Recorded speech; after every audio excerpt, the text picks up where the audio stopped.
മക്കയിൽ വിശുദ്ധ കാബ കഴുകൽ ചടങ്ങ് നടന്നു. സൗദി ഭരണാധികാരി സൽമാൻ രാജാവിന് വേണ്ടി മക്ക ഡെപ്യൂട്ടി അമീർ സൗദ് ബിൻ മിഷാൽ രാജകുമാരൻ ചടങ്ങിന് നേതൃത്വം നൽകി. കനത്ത സുരക്ഷയിൽ ചൊവ്വാഴ്ച രാവിലെയാണ് വിശുദ്ധ ചടങ്ങുകൾ നടന്നത്. ഹറം കാര്യാലയത്തിന്റെ നേതൃത്വത്തിൽ വിപുലമായ സൗകര്യങ്ങളാണ് ചടങ്ങിനായി മക്കയിൽ ഒരുക്കിയത്. കനത്ത സുരക്ഷാ വലയത്തിൽ ഇന്ന് രാവിലെയായിരുന്നു കാബ കഴുകൽ ചടങ്ങ് നടന്നത്.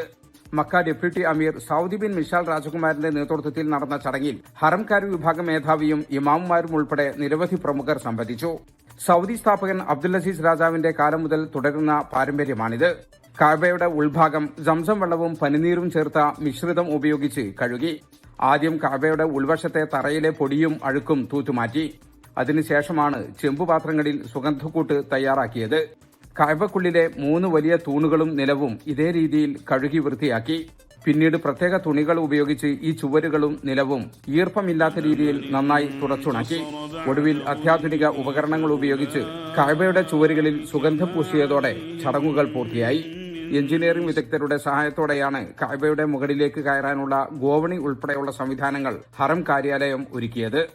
ജലീൽ കടമകലം, 24 ജിദ്ദ. ലോകത്തെവിടെയായാലും ഏത് സമയത്തും 24 വാർത്തകളും ഓഗ്മെന്റഡ് റിയാലിറ്റി പാക്കേജുകളും എക്സ്പ്ലെയിനറുകളും വിശദമായി കാണാൻ ഞങ്ങളുടെ യൂട്യൂബ് ചാനൽ നിങ്ങൾക്ക് സബ്സ്ക്രൈബ് ചെയ്യാം.